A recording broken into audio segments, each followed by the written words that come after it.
participantes, muy buenas noches. A nombre de Liverpool quiero darle la bienvenida al seminario denominado Transferencia de Inmuebles, Posesión, Propiedad y Registro, cuyo expositor será el doctor Julio Eduardo Pozo Sánchez, que nos tocará los siguientes temas: la posesión como mecanismo de protección de la propiedad, la prescripción ejecutiva frente al registro público, acciones reales que protegen la propiedad, posesión y registro, recomendaciones para evitar los fraudes inmobiliarios. Antes de empezar con la exposición, quiero hacerles un aviso, una invitación al curso de alta especialización denominado Estructuras y Funciones del Sistema Registral Peruano, Convenciones y Principales Actos Inscribibles, que se llevará a cabo el día 25 de febrero al 5 de marzo en este mismo auditorio.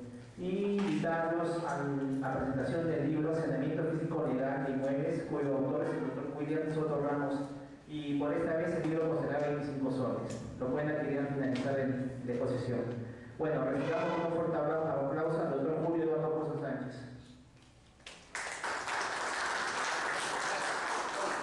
Bueno, hola, ¿cómo están?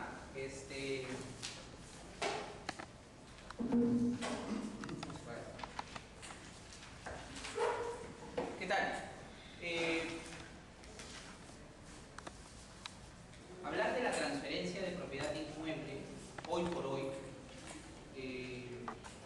valgan verdades, cuando Librejur me propuso hacer una conferencia sobre este tema, en principio puede ser un poco más de lo que siempre abordo. Yo soy profesor de Derechos Reales en la Universidad Nacional Mayor de San Marcos, soy sanmarquino. Dicto cursos para el Colegio de Abogados de Lima con mucha frecuencia. Me encanta la materia del derecho real, donde doy incluso consultorías, asesorías, y estoy por ende muy vinculado a los temas de propiedad, de posesión, de garantías, en fin, en general. Cuando Librejur me propuso hacer una exposición sobre este tema, en un primer momento dije, bueno, va a ser un poco más de lo que más o menos conozco, un tanto actualizado. Pero la verdad es que una semana atrás, ya preparando la ponencia, preparando esta presentación, me di cuenta de algunas cosas que a veces al momento de explicar son un tanto frías. Y bueno, vamos a darle, dije, a esta exposición una performance distinta, buscando abordar los temas que se han propuesto, pero dentro de un marco donde la posesión, la propiedad y el registro se conjuguen. Y es que la realidad, hoy por hoy, hace que estas instituciones, cada una con una definición particular, cada una con una finalidad propia, se terminen entrelazando. Doctores, para nadie, absolutamente nadie, es un secreto cómo funciona la transferencia de propiedad inmueble en el país. Cada vez que se nos hace mención a este tema, inmediatamente cada uno de nosotros, naturalmente, recurrimos al artículo 949 del Código Civil. Es el artículo madre de este tema que tiene como punto de partida la transferencia de inmuebles. Si quisiera contextualizar la transferencia, tendría que enmarcarla en lo siguiente. Diría, la propiedad, derecho real, puede adquirirse de diversas formas. Básicamente, las formas de adquirir la propiedad son dos. Formas originarias de adquirir la propiedad y formas derivadas de adquirir la propiedad. Y cuando hablamos de las formas originarias de adquirir la propiedad, ahí están, pues, qué duda cabe, la apropiación, la accesión, que vamos a conversar, la prescripción adquisitiva de dominio. Julio, ¿y por qué este tipo de formas de adquirir la propiedad son denominados originarios?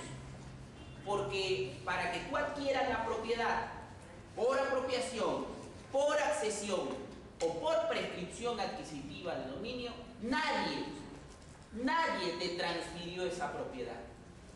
La adquiriste de forma originaria. La apropiación es la famosa adquisición de las cosas de nadie.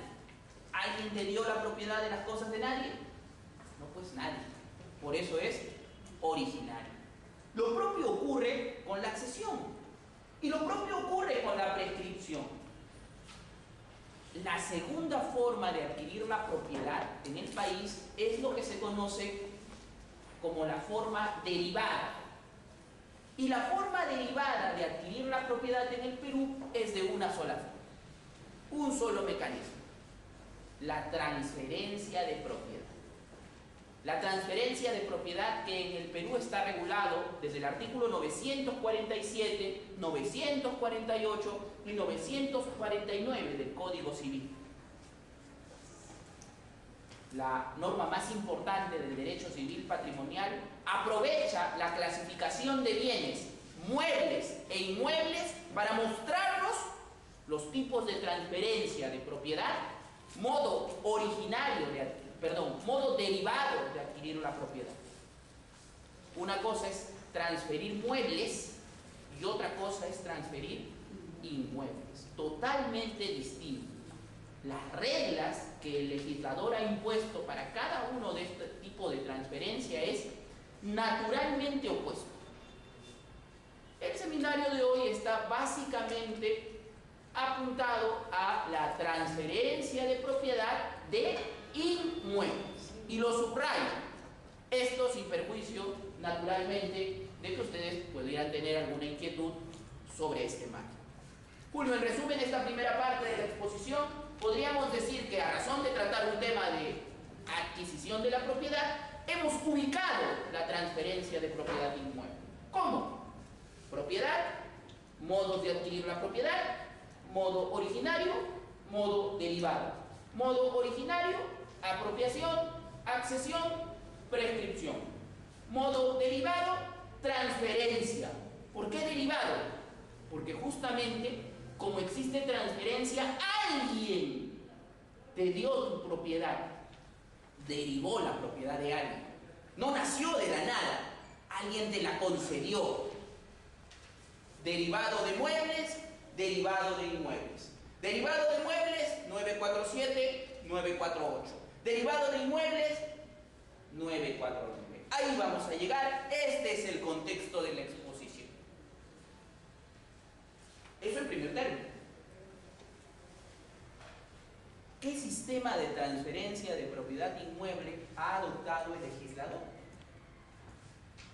Hay muchas corrientes que definen los sistemas de transferencia de propiedad inmueble. Ya no estamos en pregrado, esta no es una clase de pregrado para recordarlos. Nos interesa ir a la carnecita. El sistema que nosotros hemos adoptado de transferencia de propiedad inmuebles es el sistema francés, el denominado sistema consensual. ¿Qué significa? Sencillo, que por el consenso se adquiere la propiedad. Julio, ¿qué es el consenso? El consenso es el acuerdo. Julio, ¿el acuerdo me permite adquirir propiedad? Ojo, ya estamos en inmuebles, ¿ah? Por favor, en inmuebles. Ya estoy entrando a inmuebles. Solo inmuebles. El consenso me permite adquirir propiedad inmueble.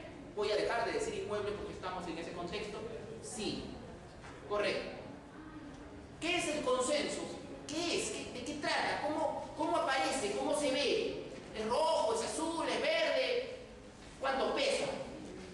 No, doctor, el consenso es simplemente lo que el código en materia de contratos denomina consentimiento. Y el consentimiento es la oferta y la aceptación. Oferta y aceptación, consentimiento. Consentimiento, acuerdo. Acuerdo es lo que exige el 949 para la transferencia de propiedad inmueble. Así de sencillo. Julio, no, nunca falta. Pero Julio, tengo que hacerlo por escrito, pues, ¿no? Hombre, si la doctora me va a transferir un inmueble de su propiedad, tiene que ser por escrito. Y porque, en su contrario, si no está escrito, no hay transferencia de propiedad. O sea, si no está por escrito, no hay transferencia de propiedad.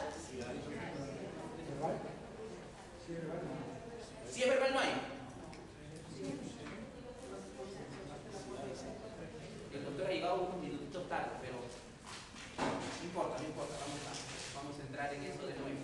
Por favor, siéntase libre de interrumpirme, de cuestionarme y de cuestionarse también, porque hacerse una pregunta es interrogarse a uno mismo, en principio. Si tengo la respuesta, encantado se la daré, y si no la tengo en el momento, como cualquier buen abogado le diré, voy a estudiar. ¿No? Voy a estudiar. Y que esa no la sabe, pues. No la sabe, doctor. No me importa, no lo sabemos todos. Simplemente tratamos de facilitar de alguna manera ideas, conceptos que naturalmente usted conoce. Recuerda. Bien, bueno, si la doctora, ¿cómo se llama? La doctora está leyendo, no está escuchando. ¿Cómo se llama, doctora? Evelyn. Si la doctora Evelyn, ¿me permite tutearla? Evelyn, si Evelyn me transfiere su propiedad y no es por escrito, ¿no hay compraventa o si hay compraventa? Si hay transferencia o no hay transferencia. ¿Si hay o no hay? Típico dilema porque típico dilema que no debería ser tal, con sinceridad, porque la pregunta formulada en uno de los balotarios para acceder a juez por el Consejo Nacional de la Magistratura, tal como se le estoy planteando, ameritó en alternativas diversas. Había una sola que era correcta. El acuerdo verbal, el mérito al cual la doctora decide venderme su propiedad, ¿importa transferencia de propiedad? Sí. Por supuesto. Claro que sí. Julio, pero no está por escrito. Eso es otra cosa. Eso es totalmente distinto. El Código Civil, a efectos de la transferencia de propiedad, no ha establecido una formalidad ad solemnitate. Doctor, usted debe recordar que todos los actos tienen dos formalidades. O tienen una formalidad ad probatione o tienen una formalidad ad solemnitate. La diferencia es bastante sencilla. La formalidad ad probatione no es exigible, solo sirve para probar. La formalidad ad solemnitate es parte esencial del acto jurídico, del contrato. Sin ella, el contrato no está ahí. Doctor, vamos a hacer algo. Yo no suelo hacer esto, pero vamos a hacerlo porque es una clase, es la primera vez que vengo aquí, no es la primera vez que estoy con LibreJur, les tengo mucho cariño, pero es la primera vez que lo voy a hacer. Doctor, yo tengo un departamento en Julio Becerra 271, es el 404, está ubicado en el distrito de Miraflores, altura 5 de Comandante Espinar. Se lo quiero donar. Está inscrito en la partida 14.12.3.5.24 del registro de propiedad de predios de Lima. Doctor, por favor, lo hacemos a mano, con lapicero, contrato de donación de inmueble, le doy mis generales de ley, el departamento es un bien propio, mío, se lo dono. El doctor con el CAL vigente interviene autorizando esa minuta y listo. Se acabó, termina la clase, nos vemos mañana, porque usted quiere que le entregue el departamento que le doy.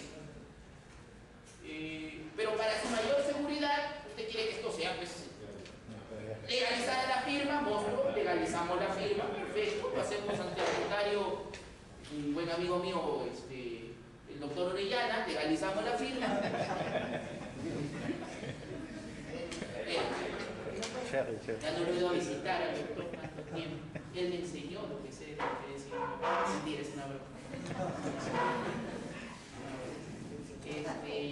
Doctor, firmamos, usted para su tranquilidad legaliza la firma y de pronto aparece en la dirección que le he dado reclamándome la entrega del bien, porque se lo he donado. Pregunto, ¿el doctor me lo puede exigir judicialmente? Porque yo voy a estar en mi casa, voy a abrirle la puerta, doctor, disculpe, me lo hice con cariño, era la primera vez en LibreJur, pero le voy a decir, ¿no? O sea, era una bromita. Pero doctor, acá está el papel, está su firma legalizada, lo hizo a modo de ejemplo para la clase. Ah, no me quiere dar el departamento, lo llevo a una conciliación extrajudicial, porque es una pretensión de naturaleza civil matrimonial. Ah, no quiere otorgarme la escritura en la conciliación, lo demando pues. Proceso sumarísimo ante un juez especializado. Otorgamiento de escritura pública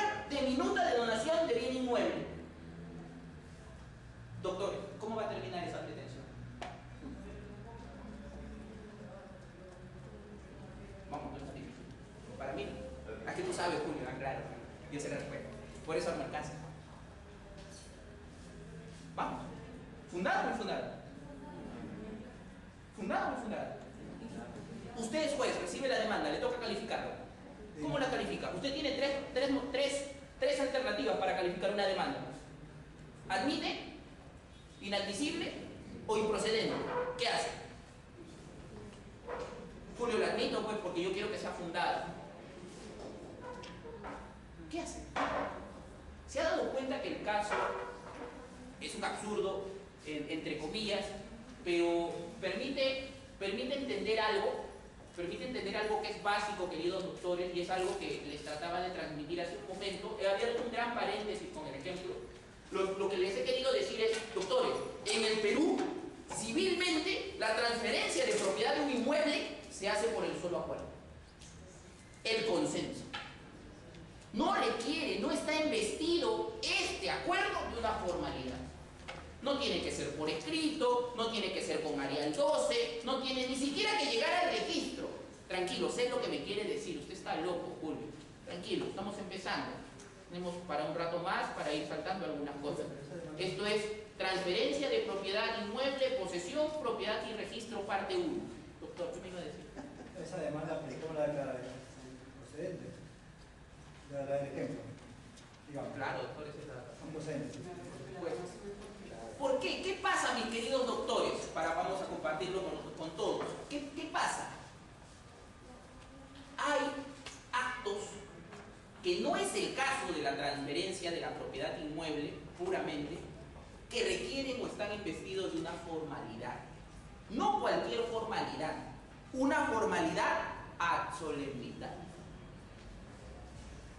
El Código Civil, en el artículo 1625, si la memoria no me falla, establece de que para que se done un bien inmueble se requiere escritura pública, bajo sanción de nulidad. Ergo, si no hay escritura pública, no hay donación. Simple. Si yo soy juez, si yo fuera juez, Dios me libre, si yo fuera juez y recibo una demanda planteada por el doctor con una pretensión de otorgamiento de escritura pública, de donación de bien inmueble y adjunta entre los medios probatorios para corroborar su afirmación y llegar al fundado una minuta con firma legalizada de donación, yo como juez me atrevería, digo, vamos, el señor tiene derecho a la tutela jurisdiccional efectiva. El señor tiene derecho de acción. La Constitución le permite tocar la puerta del órgano jurisdiccional tantas veces lo requiera. Y ahora le voy a contar un ejemplo pequeño de hasta qué barbaridad le puede permitir el Estado tocar la puerta. Pero así como el señor tiene derecho a tocar la puerta del órgano jurisdiccional y literalmente pedirle al Estado lo que desee, el juez también tiene entre sus prerrogativas al momento de calificar una demanda, verificar la procedencia o no ad limine de la misma.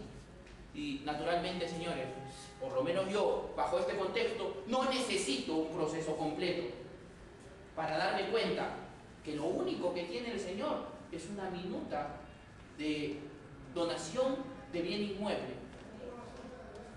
El otorgamiento de escritura pública de donación de un bien inmueble es una pretensión imposible jurídicamente. Hola. Y como es una pretensión imposible jurídicamente, el juez la puede declarar ad limine improcedente.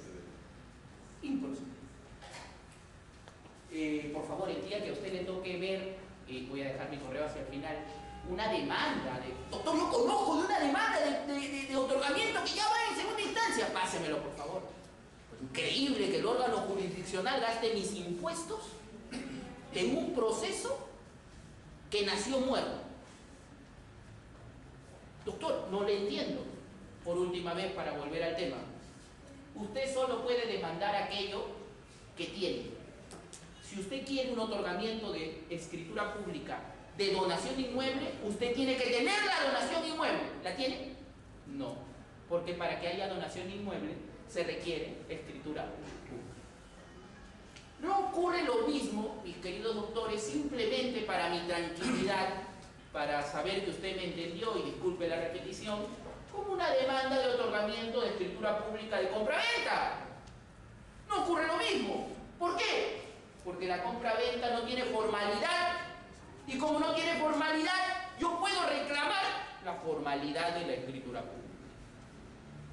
¿Listo? Sencillo. Por eso es que vemos muchas veces demandas de otorgamiento de escritura pública de compraventa. Bueno, entonces, quedémonos hasta esta segunda parte de la explicación, que a mí me gusta estructurar por bloques, como una segunda importante conclusión. La transferencia de propiedad inmueble requiere sobre el consenso, no tiene una formalidad ad solemnitate establecida por la ley. Yo puedo transferir mi propiedad incluso verbalmente. La transferencia de propiedad utiliza muchos foros. Uno de ellos es la donación. Julio, pero la donación sí exige una formalidad. Ah, bueno, porque la donación tiene una norma que expresamente se establece. Pero la compraventa, no le exige. La permuta, que es un tipo de transferencia de propiedad, tampoco le exige. ¿Ok? Ahora, ¿dónde entra a tallar, rasgos generales, la posesión y el registro?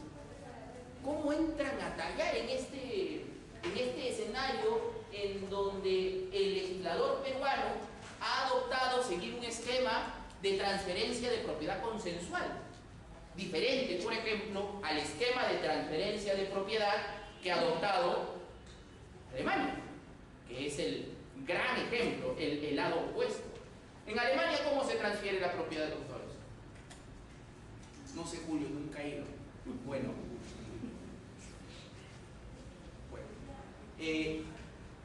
Si la ha leído, la transferencia de propiedad en Alemania se transfiere, solo aparece, solo se da, solo es posible de que exista cuando llega al registro. En Alemania uno solo es propietario cuando su nombre aparece inscrito en el registro. Julio, ¿pero eso ocurre aquí? No. En el Perú, a efectos de transferencia de la propiedad inmueble, el registro es declarativo. Declara la propiedad. Ya está, tú ya eres propietario, ya está tu minuta, ya está tu acuerdo. Lo hicimos en papel higiénico. El registro lo declara. Julio, pero nunca he visto que alguien presente papel higiénico al registro. Naturalmente, doctores, el registro exige una formalidad de documentos para poder acceder al mismo. Eso es otro cantar. ¿Ok? En Alemania no. En Alemania el registro es constitutivo del derecho de propiedad. Solo existe transferencia de propiedad si se llega al registro. En el Perú. Julio, pero en el Perú existe el registro.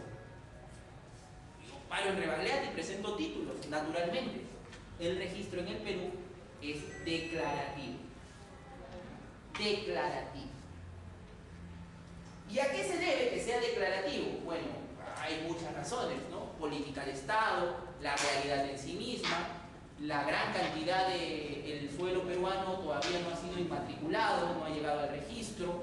Entonces el legislador en ese escenario consideró y sigue considerando conveniente de que no adoptemos todavía una fórmula de sistema constitutivo del registro.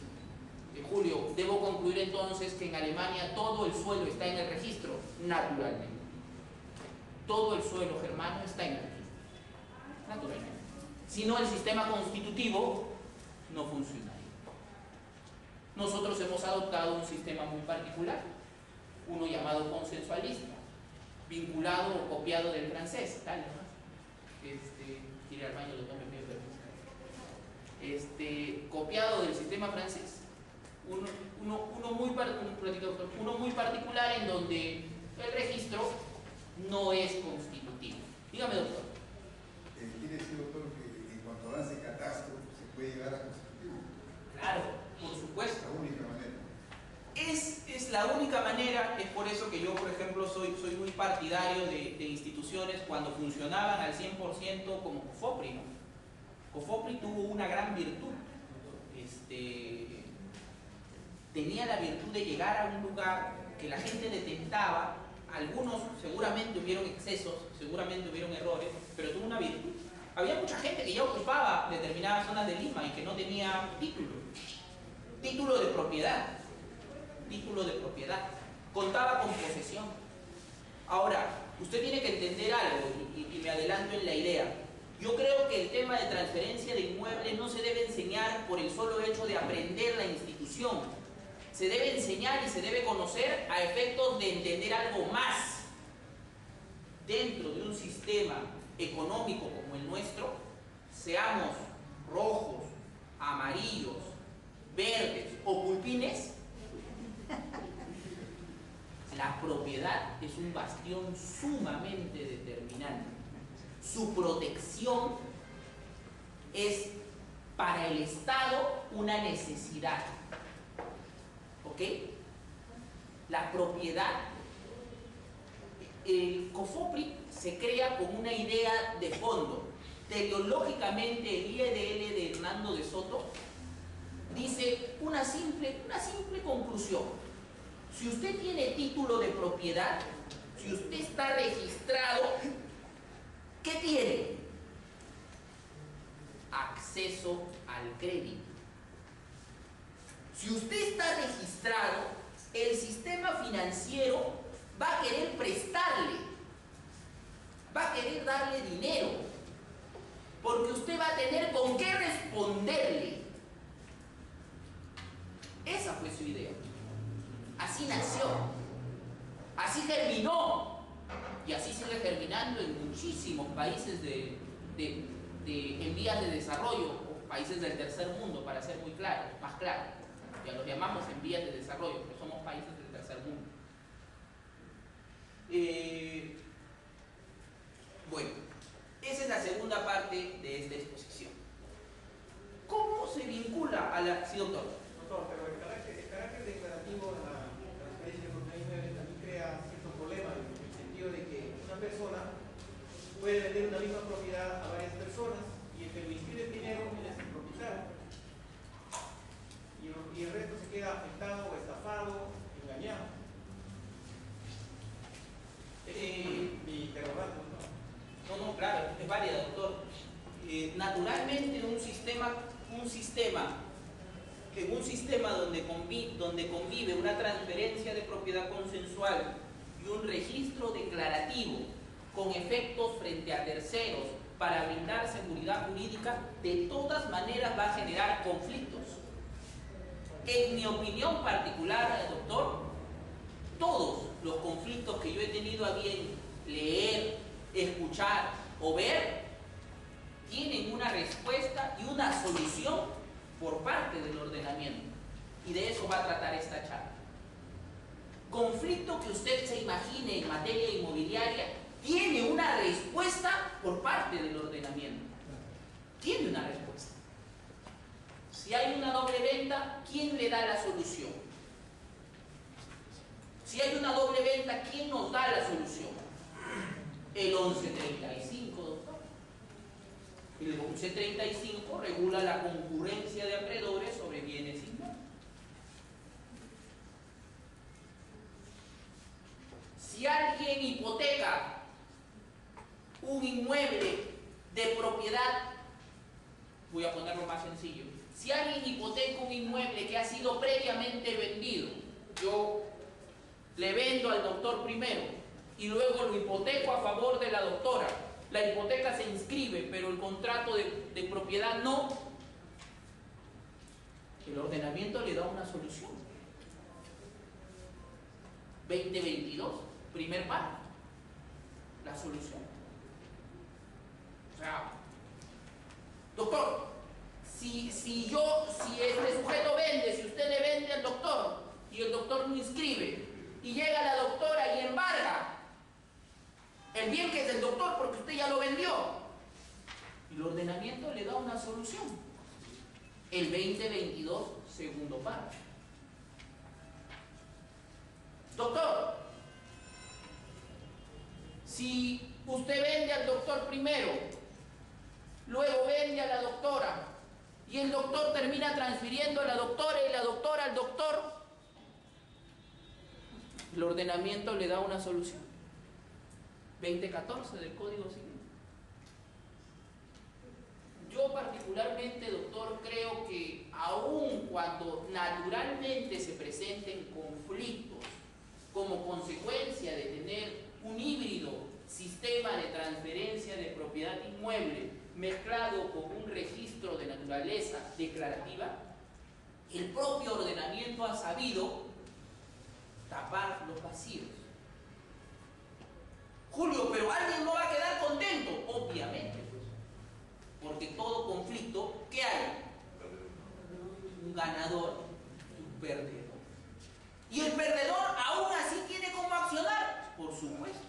Hay acciones de indemnización, hay acciones de enriquecimiento indebido. El ordenamiento te tutela. Doctor, pero demoran 20 años. Ah, bueno, ya ese es otro asunto. Ya ese es otro tema. Pero de que te tutela, te tutela.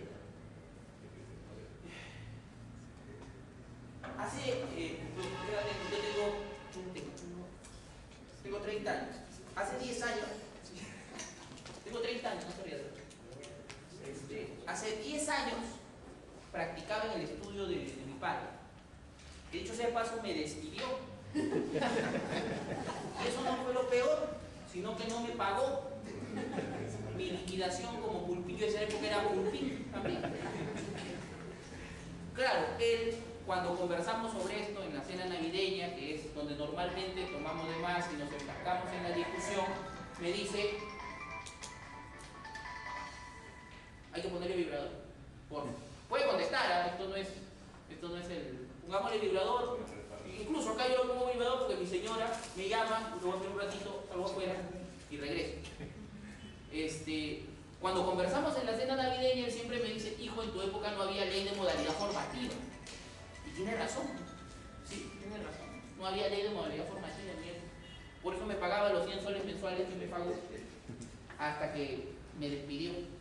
Bueno, lo concreto es que hace 10 años, y lo tengo clarísimo porque ahí empezó, entre otros, mi pasión por el derecho real, yo tenía un caso de reivindicación. Entonces, en el caso de reivindicación, más o menos venía así. El señor le voy a contar un caso real. Vino donde mi señor padre y le dijo: doctor, yo tengo un inmueble en lugar X. Este inmueble, yo detento el segundo piso, el primer piso lo ocupa mi hermana, pero yo soy propietario del suelo. Yo soy propietario del suelo. Mi hermana detenta el primer piso y yo el segundo. Pero el inmueble es mío. Mi hermana se ha metido ahí, pero es mío. Y yo quiero que me devuelvan el inmueble. Doctores, la habilidad de conocer el tema de transferencia de propiedad vinculada a la posesión y al registro supone también el que usted pueda de inmediato imaginarse el diseño de... Perdón, pero lo que pasa es que yo soy recontra distraído. Así, pero así, recontra. O sea, usted me dice algo ahora y a los 5 minutos no me acuerdo. Así soy. Salvo cuando me está pagando. Ahí sí me acuerdo. Lo pactado, lo que arreglamos, el éxito. A eso tengo. Dios me ha dado esa ventaja y esa desventaja. Bueno, es una ventaja y es una desventaja. ¿Qué demanda? ¿Qué demanda? ¿Qué pretensión demanda? Cuando uno quiere proteger, cuando uno quiere restituirse la posesión, cuando uno quiere detentar el bien por completo, hay múltiples acciones que el ordenamiento nos ofrece. Montonga. Desalojo por precario. A veces interdicto. Reivindicación. Múltiples acciones. ¿Cuál emplea? En ese caso, quien diseñó la estrategia, yo estudiaba, dijo reivindicación. Vamos a reivindicar. Naturalmente, en ese momento vamos a reivindicar. 5 años después, se emite la primera sentencia en primera instancia. El juez declara improcedente la demanda. ¿Por qué? Porque la demandada, hermana del demandado, había exhibido documentos que aparentemente la acreditaban como propietaria. También. Y el juzgado razonó de una forma totalmente equivocada. ¿Qué dijo? La reivindicación es la acción del propietario no poseedor contra el poseedor no propietario. Como este poseedor, la hermana demandada, afirma ser propietaria, también, esto ya no es una litis de reivindicación, esto es una litis de mejor derecho de propiedad. Por tanto, la demanda es improcedente. 5 años. Y lo recuerdo con claridad porque yo ya había terminado la universidad. Dictaba, me acuerdo, reales en la universidad privada Norbert Wiener. Mi papá me cuenta del caso y lo primero que le dije fue: págame mis beneficios. Se lo dije inmediatamente y me dijo: hijo, cuando ganemos este caso, yo te pago. ¿Puedes preparar la apelación? Inmediatamente vi el caso y preparé la apelación. Encontré 6 sentencias de la Corte Suprema que decían algo que no se tenía que decir, porque era clarísimo. El mejor derecho de propiedad puede ser discutido en un proceso de reivindicación. Y el juez, tras 5 años, no debió haber declarado improcedente la demanda. Sube a la sala lo corrige, declara nula la sentencia y le pide al juez que vuelva a expedir. Hace 2 semanas exactamente me volvió a llamar mi viejo y me dijo: Julio, ya salió la segunda sentencia. Ya sabe lo que le dije de antemano. Naturalmente. ¿Qué pasó ahora? ¿Qué había pasado? Miren, 10 años, un caso real. El juez ahora, otro juez naturalmente, obviamente, había declarado improcedente de nuevo la demanda. Improcedente por la siguiente razón. Consideró de que la fábrica del primer piso fue costeada y pagada por la demandada. Y como es costeada y pagada por la demandada, es de ella. Y al ser de ella, el demandante no puede reivindicar. Porque para reivindicar, tú tienes que ser propietario del suelo y de lo construido. Así de sencillo, ¿eh? Así son las reglas en reivindicación. Lo acaba de establecer incluso una reciente casación que resuelve el problema de reivindicación que se generó en el mercado de Surquillo, Miraflores, Surquillo, en 11 o 12 páginas, clarito. Si tú quieres reivindicar, tú tienes que tener y poder acreditar el suelo y lo que sobre el suelo se ha levantado. Todo. Lamentablemente esta vez le dije a mi viejito, ¿sabes qué? Ya perdí. Ya fuiste. Porque además, 5 años después debo reconocer, porque uno aprende, jamás termina de aprender, y lo felicito porque están un viernes a esta hora aquí. La verdad lo felicito. Y para escucharme a mí, o sea, lo felicito. Doctores, tuve que replicar, obviamente voy a preparar la apelación, confío en que me paguen mis beneficios sociales algún día. Incluso ya la terminamos, ya es probable que haya ingresado. Doctores, tras tantos años me di cuenta de que la pretensión no era la reivindicación. que nos equivocamos completamente. Totalmente. Y se debió a dos cosas que enseñan. La primera, usted tiene que exigirle a su cliente, que sea totalmente franco con usted. Transparente a más no poder. Porque las pruebas que comienzan a aparecer después terminan generando este tipo de situaciones. ¿Qué debimos haber demandado? Si el cliente nos hubiera dicho desde un primer momento que la señora en el año 82 hizo una constatación del primer piso. Había constatado que ella construyó el primer piso. La vieja esa. Se había preparado ya.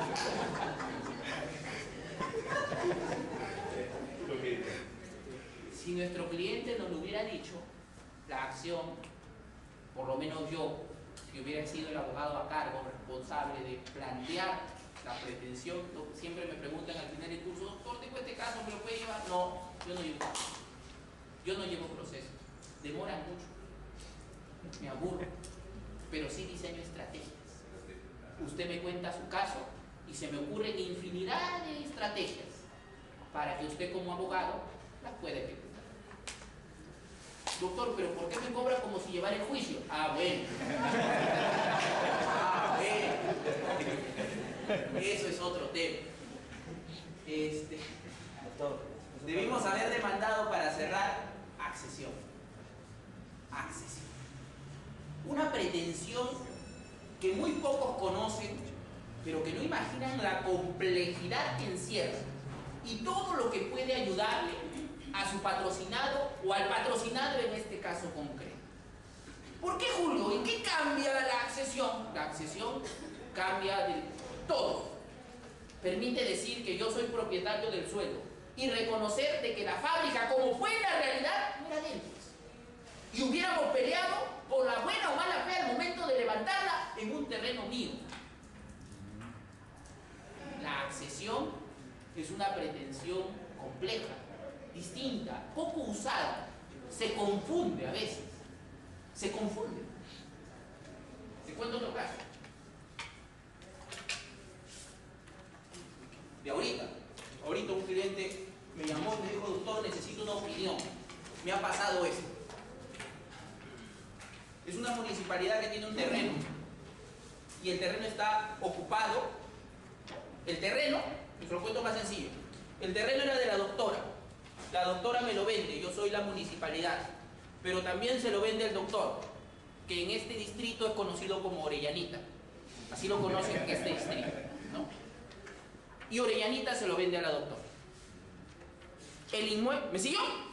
¿De nuevo?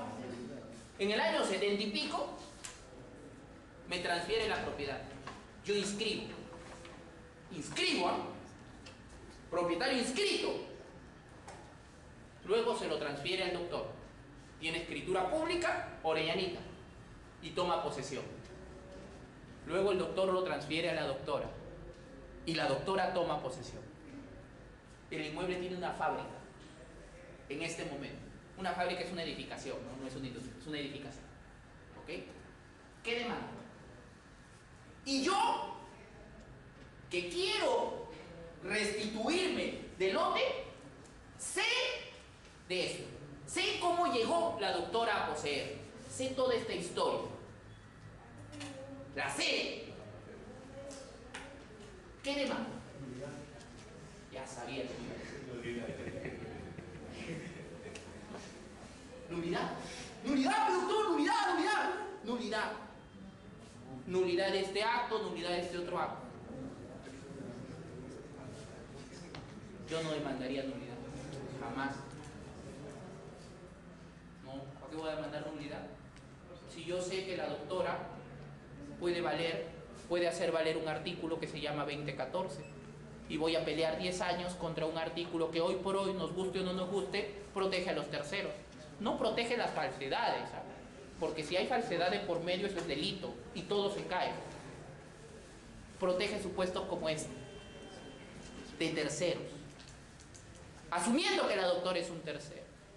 Lo curioso fue que se planteó nulidad de acto jurídico como pretensión principal, reivindicación como pretensión principal 2 y accesión como pretensión accesoria de la principal 2 y indemnización como accesoria de la principal 1.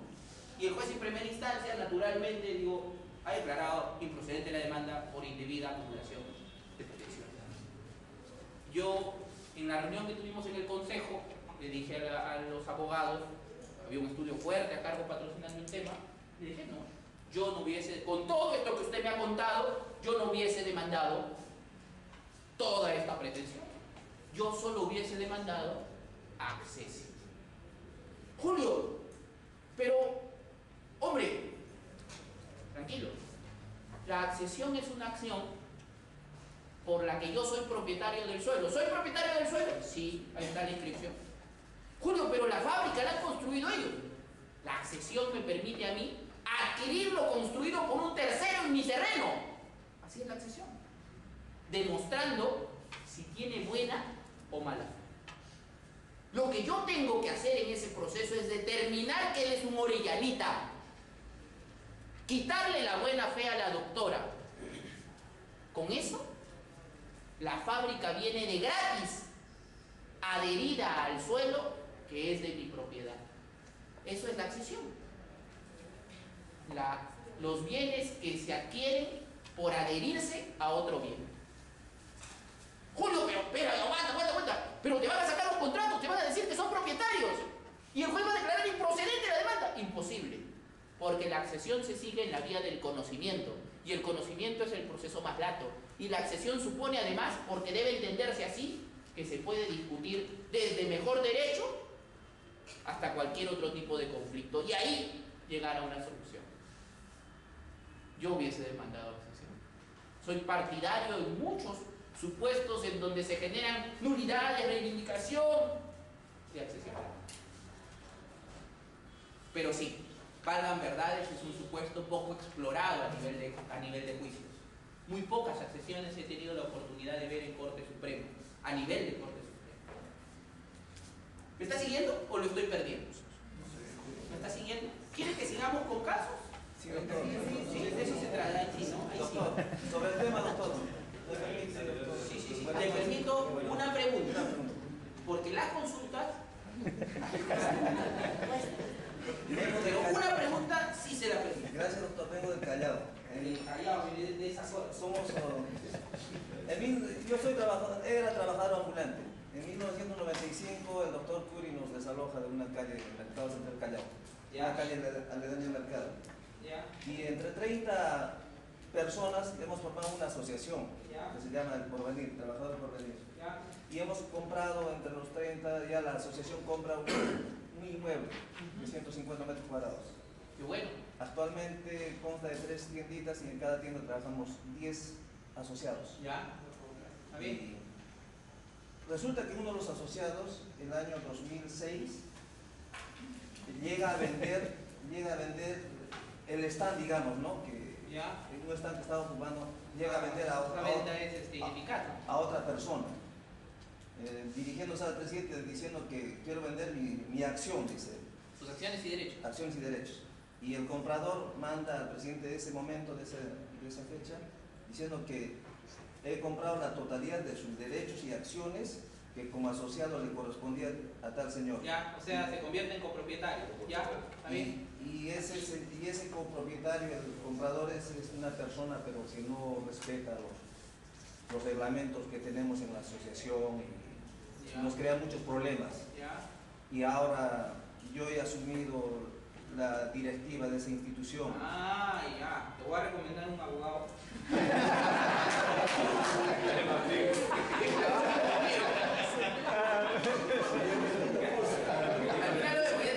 Ya te capté. Lo que pasa es que no está muy vinculado al tema directamente, pero ya te capté. Al final te doy algunos tips para que hagas un mandato bueno. Muchas gracias. ¿Dónde me quedé?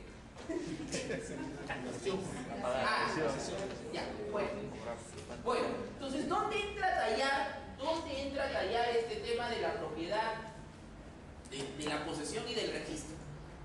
Fácil, pues, mis doctores. El Perú, y todo viene junto, todo está concatenado. Yo soy de los clásicos, porque hay quienes dicen, hay que modificar el Código Civil, todos los artículos. No, yo no. Yo creo que naturalmente el código necesitará por ahí algún arreglito, ¿no? Una mejora, un cambio, pero modificarlo de tal manera porque han existido o existen determinados eventos especiales o particulares, yo me resisto, me considero un clásico del derecho civil real. Doctora, la escucho. En la explicación anterior, usted decía que demandaba accesión, pero lo que no me quedó claro, ¿existía declaración de fábrica? No existía declaración de fábrica, pero sí existía una prueba anticipada, que no se llamaba prueba anticipada, en el año 81, tenía otro nombre, no lo recuerdo, al amparo del Código de Procedimientos Civiles, que varios han estudiado, pero que por lo menos era suficiente prueba como para acreditar de que ella había podido construir el primer piso, por lo menos. Entonces, ¿perdón? La constatación. Claro, la constatación. Prueba anticipada. No se llamaba prueba anticipada en esa época, tenía otro nombre. Doctor, ¿ok? Gracias. Se adquiere una propiedad por remate judicial, un inmueble con un interior asignado de 101.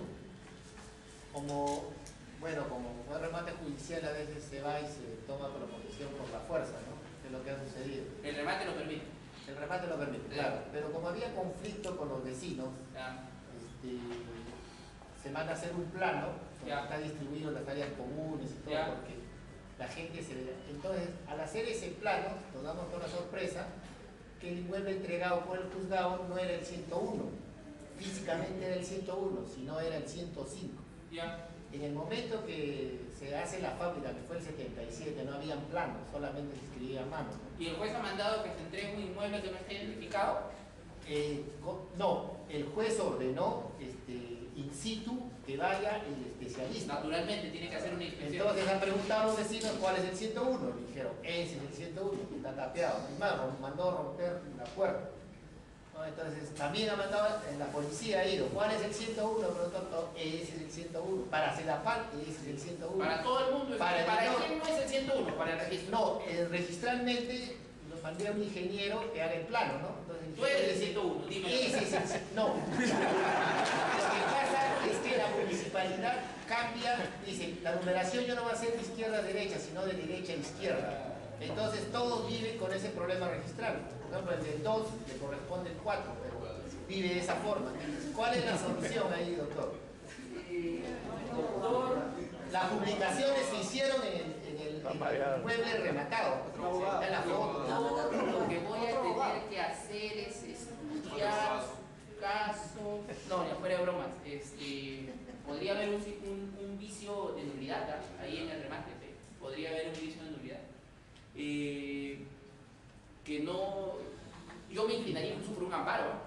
Podría ser un amparo porque se está afectando el derecho de propiedad. Bueno, en este caso nadie está reclamando, sino se trata como usted dice, ¿no? ¿Por qué reclamo? Porque por lo que me doy cuenta en el 101 no hay nadie, hermano, eres tú el único que está reclamando. No, ya se tiene la posesión, ya se ha hecho mejor, ya se ha construido, ¿no? Pero las medidas perimétricas pues corresponden a otro inmueble, ¿no? Ya, entonces ahí está, si ya se ejecutó absolutamente todo con el juzgado, no hay absolutamente nada más que hacer. Eso es cosa juzgada y se terminó. Lo que te queda, mi querido doctor, es hacer algún tipo de trámite registral, de rectificación, de saneamiento, que permita aclarar este disparate que en la realidad no existe. Existe en el registro. La realidad tiene que ser llevada al registro, no el registro a la realidad. Nunca olvides eso. ¿Ok? No veo ahí tema judicial. No veo caso para mí que lo veo. Pero bueno. ¿Qué tiene que ver la posesión y el registro? Mucho, mis queridos doctores, en todo este esquema que hemos comenzado a explicar de a pasos y de a pocos. En un sistema de transferencia de propiedad de inmueble mezclado con un sistema de registro declarativo, ¿dónde aparece la posesión y dónde aparece el registro? Bueno, el registro aparece al ser un sistema declarativo. y tiene un nivel de protección máximo a favor de que llega al registro a través del 2014. A través del 2014. ¿Dónde aparece la posesión? Doctores, hoy por hoy yo me atrevería a decir, en el contexto en el que estamos, que la posesión incluso podría tener el mismo nivel de fortalecimiento en defensa de la propiedad. La posesión es un gran signo de cognoscibilidad. La posesión es una institución que tiene dos variables. La posesión es un derecho, ¿ok? Pero sobre todo, y lo más importante, es un hecho. Y como hecho, la posesión permite que usted genere, desde una presunción, se presume que el poseedor es propietario.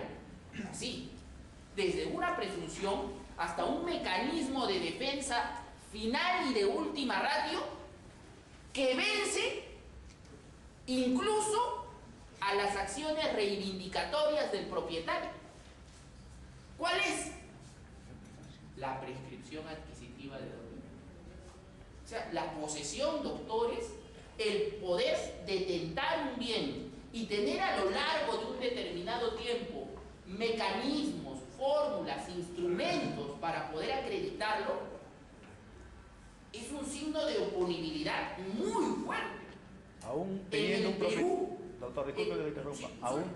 Solo para cumplir la idea, en el Perú es un signo de cognoscibilidad tan fuerte que por un lado vence a la reivindicación. Hay un artículo que dice en la ley: la reivindicación es imprescriptible, pero no procede contra quien adquirió por prescripción. A veces nos olvidamos de esa segunda oración del 927. Vence a la reivindicación, y hay jurisprudencia que ya establece de que la prescripción adquisitiva, aun cuando no haya sido declarada judicialmente, puede vencer al tercero registrado.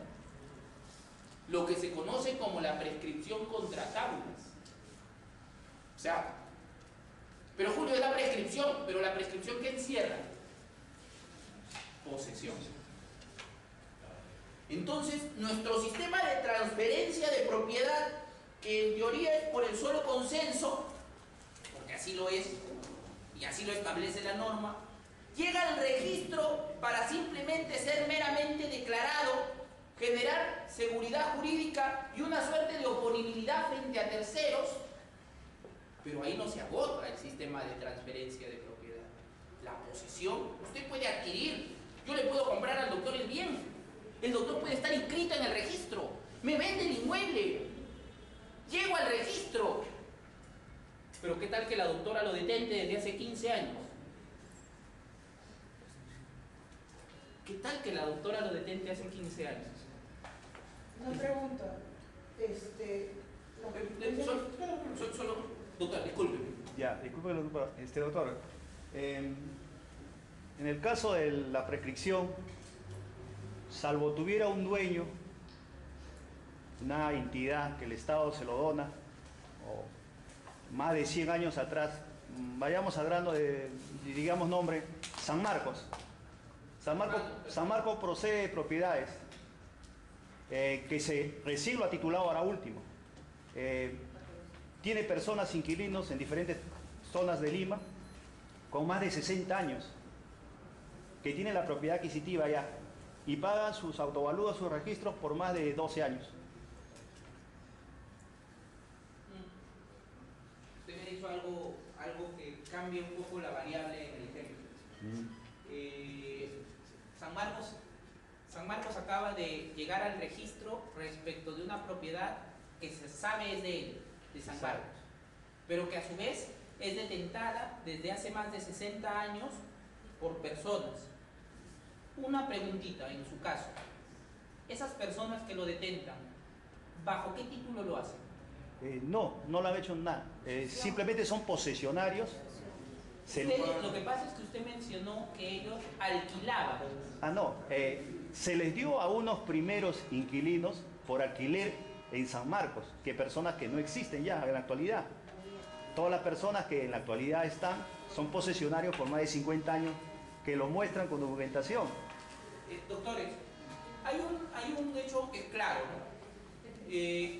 Todo poseedor puede adquirir por prescripción, salvo aquel poseedor que reconoce en otro la propiedad. Y el principal poseedor que reconoce en otro la propiedad es el inquilino. El inquilino nunca, jamás de los jamases va a poder adquirir por prescripción. Jamás. Bueno, alguna vez alguien me preguntó, doctor, pero mi inquilino hace 10 años, 15 años está ahí y me ganó la prescripción. Seguramente tú nunca le diste un recibo. Quisiste evadir los impuestos. Jamás le diste un recibo y el pata se presentó ante un juez diciendo acá yo vivo de gratis. Soy propietario. De repente por lo bajo pagaba el autovalú, pagaba el predial. Ahí ya fuiste, ahí sí ya fuiste.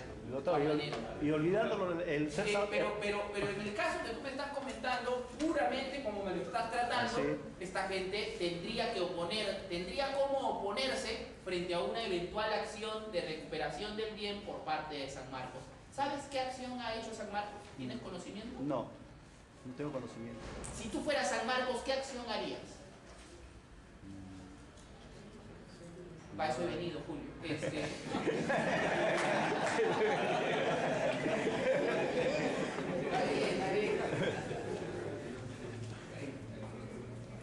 Complicado, ¿va? Porque uno de los requisitos para pedir la adquisición adquisitiva es el autovalúo. Sí, claro. Tener más de 12 años, sí, claro. Pero en sí ellos tienen 60 años y ninguno de ellos ha firmado contrato con San Marcos. Y una cosa es saberse que puede adquirir y otra probar que se puede adquirir. Claro. El fuero sustantivo y el fuero procesal, nosotros aquí no estamos abordando el fuero civil. Llevarlo al fuero procesal es todo lo que hablamos que tenga como acreditarse, doctor. Una pregunta, doctor. Una pregunta. Ya. Mi padre vivió en el taller de mi abuelo durante más de 40 años. Mejor dicho, lo ha utilizado. Lo ha utilizado 20 años en la fábrica y 20 años lo ha alquilado como carrera, ¿no? Un depósito de carrera. El año pasado, mis tíos hicieron una sucesión intestada y lo inscribieron en el registro público. ¿A nombre de ellos?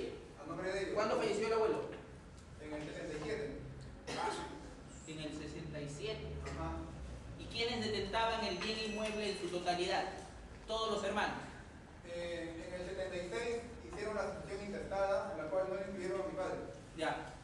Mi pregunta es, ¿quiénes vienen detentando todo el inmueble? Todos los hermanos. ¿Quiénes somos poseedores? Sí, así es. Todos. La familia de mi padre. En general, uno tiene un espacio, otro tiene otro espacio y otro tiene otro espacio. ¿A eso te refieres? Es una fábrica de carpintería. Ya. Lo utilizó la fábrica durante 20 años. Ya. Y durante 20 años alquilamos carreras, guardamos carreras. Ya. Y hace un año mis tíos, la acción intestada, lo registraron, lo inscribieron en el registro público. Ya. La pregunta es, yo tengo, no sé, pues ahí prescribe o aún estamos inscritos en el registro. ¿Alguien tiene código civil? Para darle el artículo al doctor. Código. Espérate. Hay un artículo, doctor, que puede ser que puede de alguna manera. Naturalmente esta es una respuesta somera, mi querido doctor, ¿no? Pero puede haber un artículo que le resulte aplicable a su caso. Es el artículo. Es el artículo 664 y 665 del Código Civil. 664 y 665. Se titulan Petición de herencia y acción reivindicatoria de bienes heredados. Esta es la famosa acción que le concede el ordenamiento jurídico al heredero que ha sido preterido en sus derechos. ¿A qué me refiero? Que de repente la doctora y yo somos hermanos, nuestro padre fallece y ella solita hace la sucesión intestada. ¿Se puede? Sí. Sí, se puede. Sí, se puede.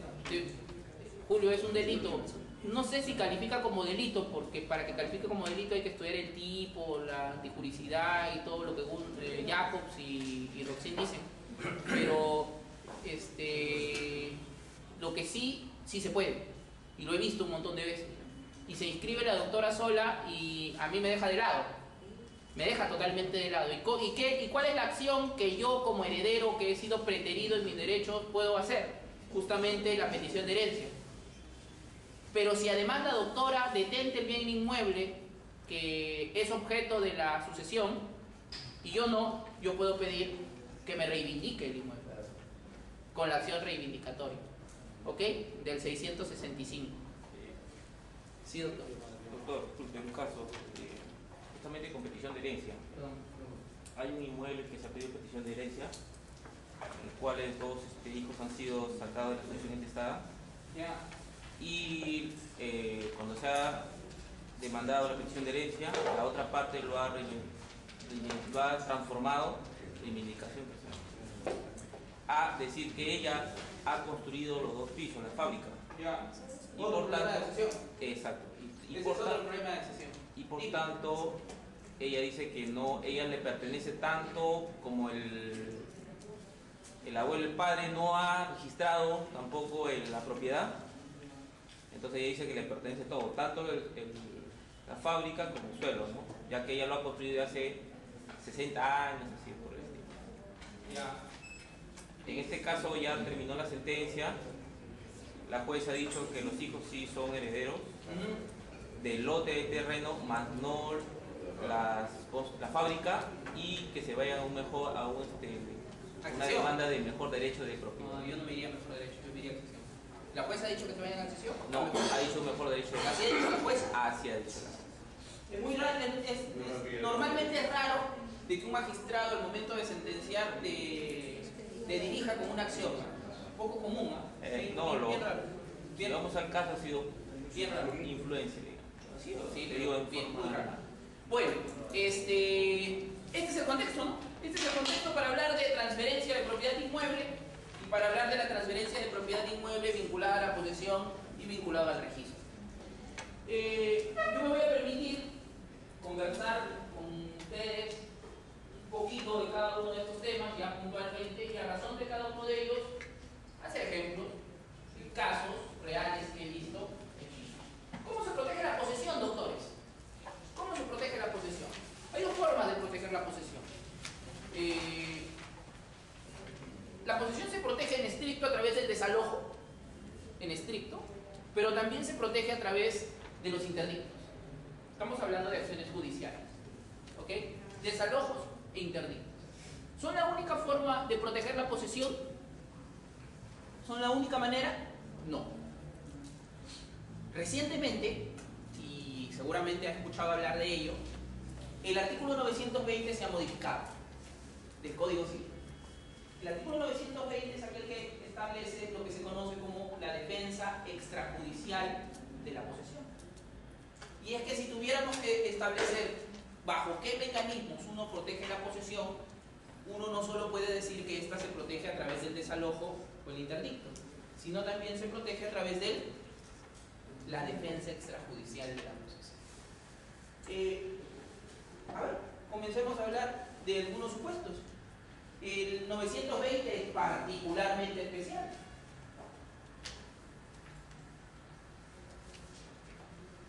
Vamos a combinar un poco esto para no hacerlo tan estricto.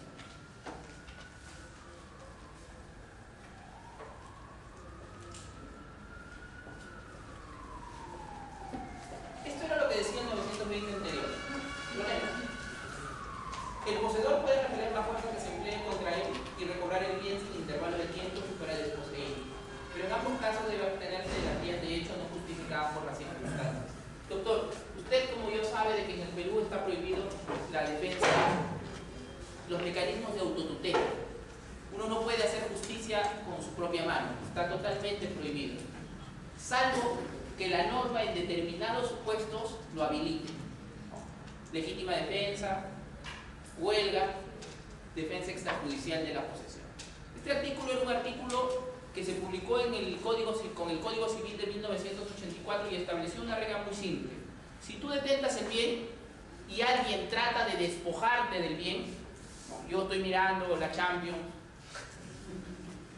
o estoy mirando un clásico o alianza, normalmente la U va 3, ¿no? Estoy mirando y de pronto alguien irrumpe en el bien que yo detento y a la fuerza pretende sacarme. ¿Yo qué puedo hacer? ¿Qué dice la norma? ¿Qué decía? Repeler ese ataque, ese despojo con la fuerza, con la misma fuerza. Si viene con cuchillo, yo voy a mi cocina y también saco un cuchillo.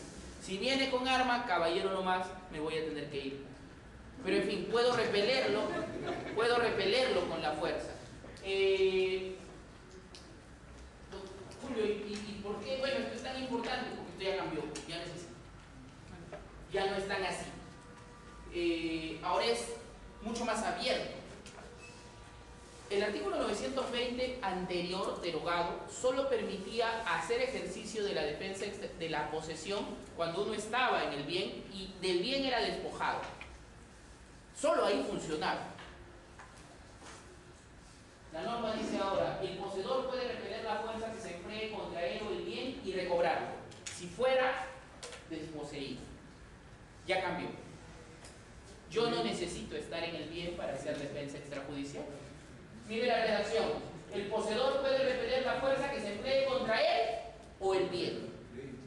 O sea, si yo estoy, así yo no esté en el bien, así yo no lo detente físicamente, pero tengo posesión, Julio, pero si no lo detentas, ¿cómo tienes posesión? La posesión no solo es tener en la mano, la posesión es tener la posibilidad de acceder al bien. Nunca olvide eso. O sea, si, aunque yo no esté físicamente en el lugar, soy poseedor porque tengo la llave del lugar.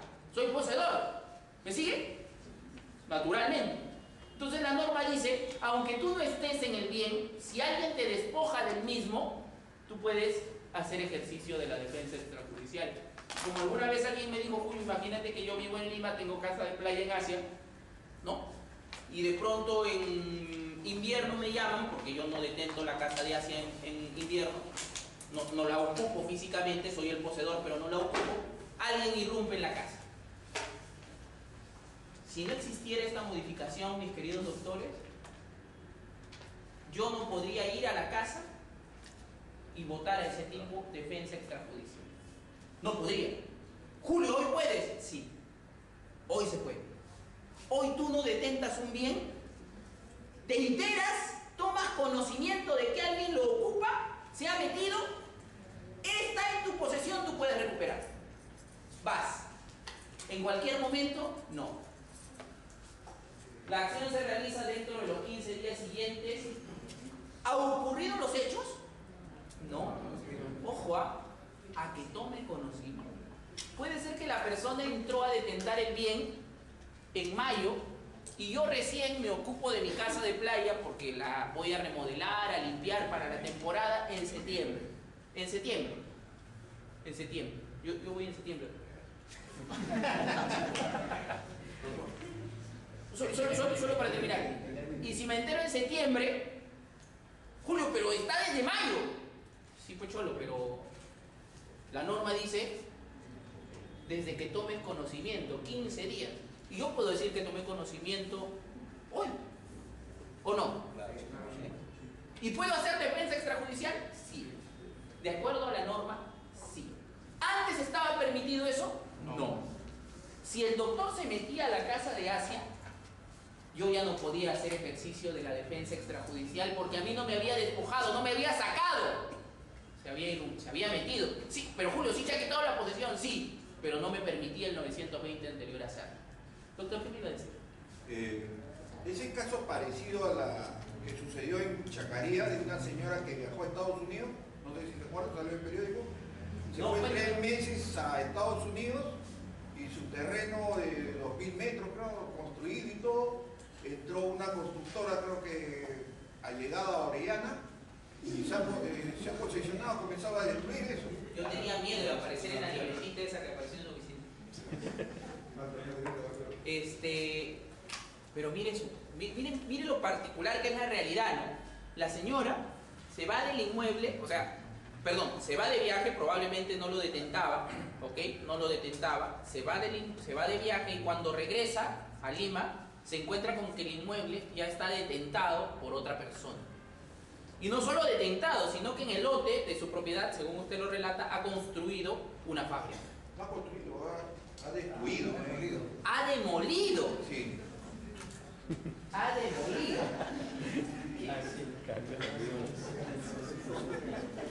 Ese caso lo está viendo a Moretti.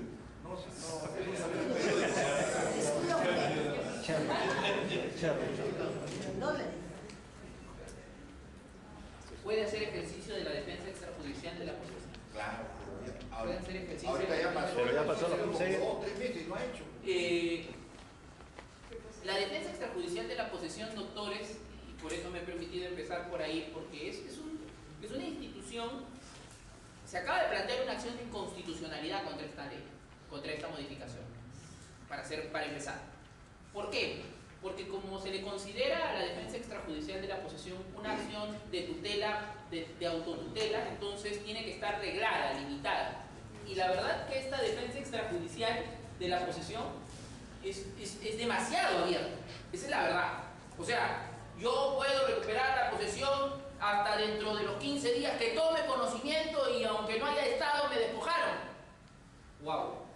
La verdad es que parece que el artículo, con el artículo podría en algunos supuestos entender que ya no necesito desalojo. Ya no lo necesito. Porque el artículo va más allá, incluso miren lo que tiene de particular. Naturalmente, en la línea tercera dice, en cualquier caso debe abstenerse de la vía de hecho no justificada por las circunstancias. Punto. El propietario de un inmueble, ojo, que no tenga identificación o ésta se encuentre en dicho proceso, o sea, el supuesto en el que se está poniendo es en el que yo vivo en Lima, tengo mi lote en Asia, lote, y el que viene comienza a construir. El que me despoja comienza a construir. El propietario de un inmueble que no tenga edificación o ésta se encuentre en dicho proceso puede invocar también la defensa señalada en el párrafo anterior en caso de que su inmueble fuera ocupado por un poseedor. Increíble. Y yo siempre me río de esta norma porque digo, uno, ¿cómo yo me voy a presentar ante el que acaba de meterse? Señor, por favor, retírese, porque hoy, o sea, dentro de los 15 días, tomo conocimiento de que usted se ha metido, y esta es mi casa, váyase. ¿Así? O sea, digo, la norma tiene algo más. La norma dice, la Policía Nacional del Perú, así como las municipalidades respectivas en el marco de sus competencias, deberán prestar apoyo necesario a efectos de garantizar el estricto cumplimiento del artículo bajo responsabilidad. Hace poco yo he terminado un seminario, hace 2 semanas, creo, y me llamó una persona que había asistido. Me propuso una fórmula de defensa extrajudicial muy interesante, hasta que voy a tratar de recordarlo. Y lo que me decía era, doctor, ¿y cómo hago para que la policía haga esto? O sea, no me imagino yo yendo a la comisaría, explicándole mi propiedad a un policía. O sea, yo creo que los policías no están enterados de esta norma. De todas maneras, porque lo que me va a decir un policía es, señor, demande, pues. No, que yo tengo que ir a sacarlo a la fuerza en 9:20. Y lo curioso es que el artículo dice, la Policía Nacional del Perú deberá prestar el apoyo necesario bajo responsabilidad. O sea, yo podría denunciar al policía por no acompañarme ese día a decirle a ese usurpador, ¿no?, a ese invasor, que seguramente puede serlo, pero que como no me acompañó yo lo puedo denunciar. Curioso, ¿no? No sé si ha percibido, la norma es demasiado extensa, es bastante flexible y podría evitar en algunos casos procesos de desalojo a los que naturalmente uno estaba acostumbrado. La pongo en conocimiento porque de repente en el contexto en el que usted puede encontrarse tal vez le pueda servir, tal vez.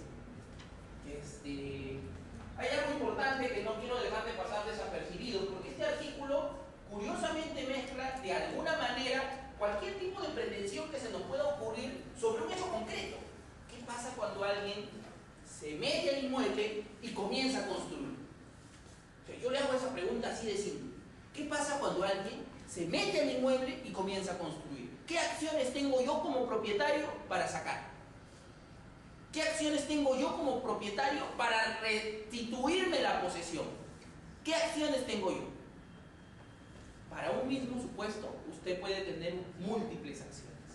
La primera que se le debe venir a la mente es esta. Inmediatamente. Esta norma, que insisto, es un exceso, tiene una acción de inconstitucionalidad de por medio,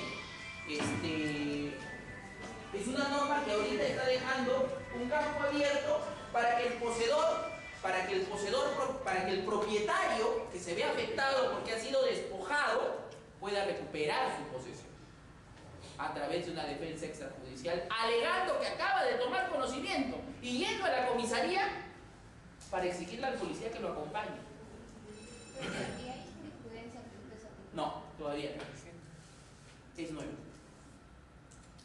Lo curioso, mis queridos doctores, y lo comentaba en un evento anterior, es que este artículo se modificó a razón del tercer paquete económico que lanzó el gobierno de Ollanta. Ollanta ha sacado 4 paquetes económicos. Dentro del tercero ha hecho una serie de modificaciones, desde la ley 2744 hasta la ley de impuesto a la renta, y hacia el final, en el artículo 63, 64 y 65 de esa ley, aprovecha y modifica el 920. En el contexto, porque hay un contexto para esta norma, de otorgarle mayores herramientas a la Superintendencia de Bienes Nacionales del Estado para que pueda recuperar los predios del Estado. Y hasta ahí parece todo bien. Pero de pronto modifica el 920, que no solo le aplica, y en eso no me van a dejar mentir, no solo le aplica al Estado. ¿A quién le aplica? A todos. ¿No? Curioso, yo siempre tengo una particular manera de verlo, porque la ubicación de la modificación debería permitir entender el contexto en donde aparece. Y este es un párrafo que no quería dejar de lado, ¿no? Dice, ok, Julio, tú puedes repeler, puedes hacer defensa extrajudicial si alguien se metió, incluso si comenzó a construir, si tomaste conocimiento dentro de los 15 días con el auxilio de la fuerza pública, la fuerza policial puede sacarlo. Pero hay una pequeña excepción. Dice, en ningún caso, en ningún caso procede la defensa posesoria si el poseedor precario, porque además la norma es muy particular. La norma dice, ya se puso en el supuesto de que el que detenta, del que se ha metido, es precario. ¿Me sigue? O sea, ya lo marcó. Ya dijo, el que se mete es precario. Imagínense que yo sea el propietario afectado, toque la puerta con la policía, consiga que la policía vaya, y de pronto el que me hable dice, señor, ¿qué pasa? Oiga, retírese, voy a hacer defensa extrajudicial. No, señor, yo soy un propietario, tengo mi título. Puede sacar mi título. Me lo vendió fulano, mengano, sultano, y acá estoy. Trato sucesivo. Imagínense, ¿no? O sea, no es tan sencillo el asunto. Pero en todo caso me dice, en ningún caso procede la defensa posesoria si el poseedor precario es resultado de bien como propietario por lo menos 10 años. O sea, póngase en este supuesto bien loco. Entra la doctora a tomar posesión de un inmueble que no es de su propiedad, sino es mío. Yo regreso de viaje luego de 10 años, tomo conocimiento y dentro de los 15 días voy a pedirse a hacer ejercicio de la defensa extrajudicial. ¿Procede? Lo que me preocupa de la norma es que presupone o da por hecho distintas situaciones jurídicas que normalmente solo son acreditadas en un proceso. Supone, o sea, la norma parte de la concepción ya de que el que detente es precario. La norma parte de la concepción de que yo soy el propietario y puedo despojar. Y dice, y además debo saber que quien detenta no tenga los 10 años. Porque si yo sé, no puedo. O sea, además de todo lo que tengo que hacer para hacer mi defensa extrajudicial y explicarle, mire señor, estoy acá dentro de los 15 días, por favor dígame usted cuánto tiene ocupando acá. Tengo 10 años, un día, no puedo, tengo que demandar. ¿Me sigue? Es curioso, ¿no? Es curioso y es real.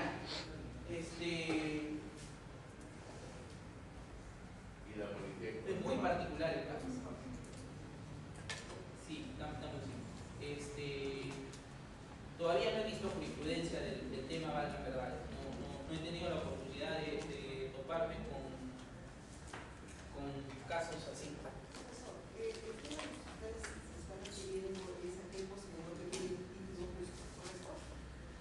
Pero aquí, por ejemplo, en el caso de los asentamientos humanos,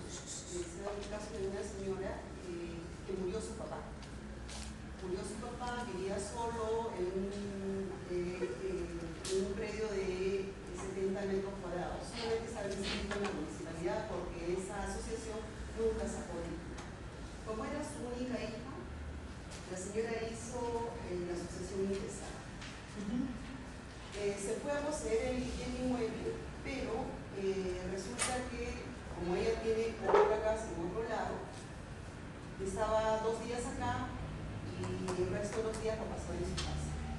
Cuando los vecinos, uno de los vecinos ingresó al bien inmueble, dijo, acá nadie vive, pero se confabularon con los dirigentes de la asociación que le dieron la constancia de posesión. ¿Y cuánto tiempo estuvo ahí?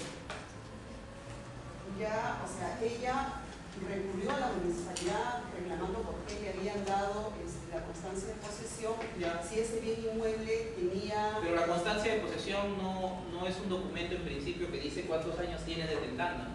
Claro, o sea, doctora, si yo me quedo acá hoy día y traigo a la municipalidad me va a dar una constancia de posesión. Claro, pero hay una norma que dice que aquel inmueble que tiene agua, desagüe, luz, no le pueden dar constancia de posesión. Eso es un tema claro, o sea, administrativo.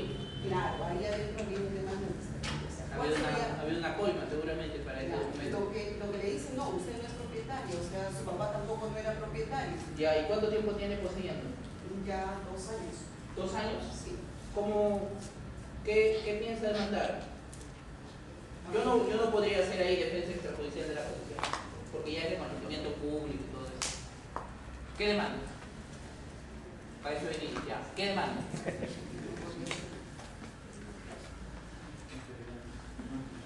Desalojo. Y por precario. ¿Cuándo demandas desalojo por precario? Dentro de todos los tipos de defensa de la posesión, este es uno.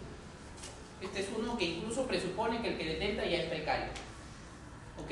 Eso quiere decir que si tú vas a hacer defensa extrajudicial de la posesión al día 16, por lo menos no vas a poder hacerla, pero sí te queda ¿qué cosa? El desalojo por precario. Parece presuponer la norma. ¿Cuándo?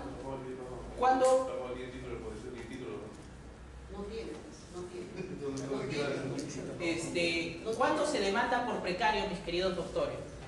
A mí me gustaría comentarles 2 cositas puntuales sobre el desalojo como acción de defensa de la posesión. Primero, que siempre lo digo y lo digo desde hace un montón de tiempo, el precario ya cambió, ya no es el mismo. Ya no es el mismo con el que usted litigó en algún momento, si tuvo algún proceso. El precario de hoy es el que nos ha puesto a la palestra el 4º pleno casatorio. Ese es el precario. Hoy por hoy, el precario ya está delimitado, definido, y son precarios, entre otros, por ejemplo, el más famoso de los precarios, el más conocido de los precarios, el más recurrente a nivel de procesos judiciales, 2. El precario que detenta un bien y construye. Me meto al inmueble y levanto una fábrica. ¿Qué pasaba antes del pleno? Cuando demandaba desalojo por precario, el titular del suelo, el juez le decía improcedente la demanda. 100%. A usted tal vez le ha pasado. 100%. Después del pleno, ¿qué van a decir los jueces? Porque todavía están emitiéndose fallos. Los jueces tienen que decir, de acuerdo al pleno, que aunque haya fábrica, ese sujeto es precario. Y el juez debe declarar, de ser el caso, fundada la demanda. ¿Me sigue? Típico caso de precario. Típico caso que llevaba a la improcedencia del precario. El pleno ya lo cambió. Y el segundo supuesto más recurrente de precario es cuando el del arrendatario cuyo contrato vence. Usted tiene un arrendatario cuyo plazo vence aquí, pero el arrendatario continúa en posesión del inmueble y usted le manda la carta notarial aquí. ¿Me sigue? Sí. De acuerdo al 4º pleno, esta comunicación lo convierte en precario. Julio, ¿y por qué no era precario cuando el contrato venció? Fácil, porque hay un artículo que es el 1700 que le da título a este sujeto. ¿Hasta cuándo? Hasta que le envíes la carta. Y cuando le envías la carta, de acuerdo al pleno, lo conviertes en precario. Pero si sigue abonando las rentas, sigue abonando y lo sigue percibiendo el quiere decir que se mandó nuevamente sigue la misma condición. Que después de que le mandaste la carta, después que le mandó la carta. naturalmente, pues sí. Sí, claro.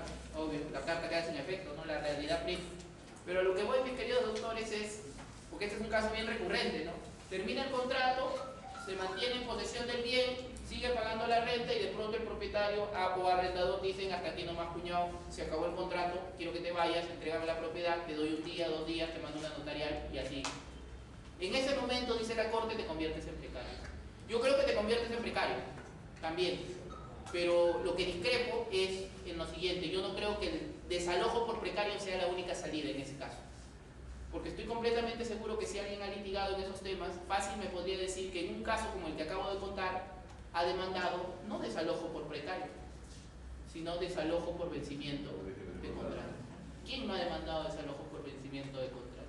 Lo que pasa es que ahora la Corte Suprema, con el cuarto pleno, ha cambiado el criterio y los juzgados de paz letrado ya no están aceptando demandas de desalojo por vencimiento de contrato. Cuidado con esto. Ya no lo están aceptando. Tengo conocimientos por lo menos de varios distritos que ya no aceptan el tipo de demanda de desalojo por vencimiento de contrato. Julio, ¿qué quiere decir? ¿Que va a desaparecer la pretensión de desalojo por vencimiento de contrato? No, porque ahora se acaba de crear, y es una reciente modificación que sufrió el 594 del Código Procesal Civil, lo que se conoce como el desalojo rápido, el desalojo express. Ese desalojo express es un desalojo particular, muy especial. ¿Lo ha escuchado? ¿Lo ha escuchado? El desalojo express, mis queridos doctores, está permitido solo para los supuestos de contratos de arrendamiento.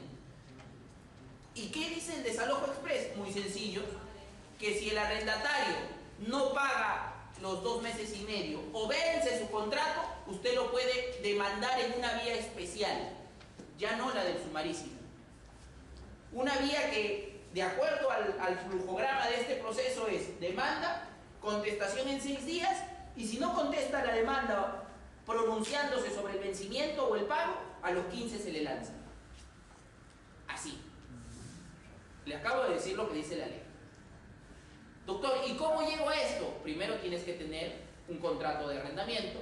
El contrato de arrendamiento tiene que ser por escrito, tiene que haber firma legalizada y tienes que incluir en el contrato una cláusula que se llama cláusula de ganamiento futura del arrendatario. ¿Dónde está eso? Ahora que ustedes van a poder ver el PPT en su integridad en algún momento, me imagino, yo se lo puedo transmitir.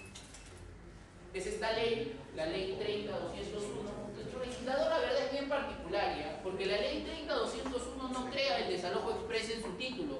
La ley 30.201 crea el registro judicial de deudores morosos. Y ahí se mete una modificación del 594 y se crea el desalojo express. O sea, pero así es nuestro legislador. Por eso los chibolos salen a la calle y les derogan las leyes. No las tienen claras, de verdad. Lo que pasa es que los civilistas no vamos a salir a la calle pues para decirles: oye, eres un burro, no has ubicado una norma en donde no tenías que ubicarla. Ya está, pues la norma, ¿no? Ahora toca comentarla, criticarla, sacarle el provecho, lo que fuera, de acuerdo al interés particular que tengamos. Doctor, quiero resumirle esta parte. Para poder llegar a propiedad y reivindicación. La posesión es un signo de cognoscibilidad muy fuerte. Muy fuerte, muy potente. La posesión es tan potente que a partir de ella, se genera una presunción de propiedad. ¿Alguna vez usted ha visto una presunción? ¿Alguna vez usted ha visto que al propietario se le presuma poseedor?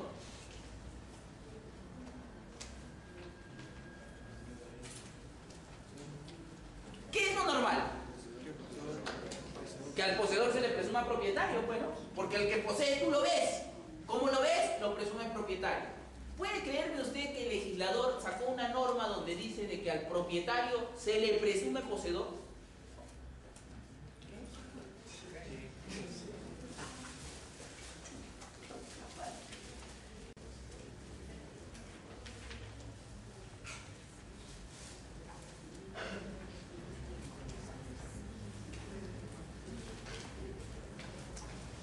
A veces las normas salen y bueno, yo sé que ustedes todos los días leen el peruano, incluso los avisos de delito, pero nunca lo leen.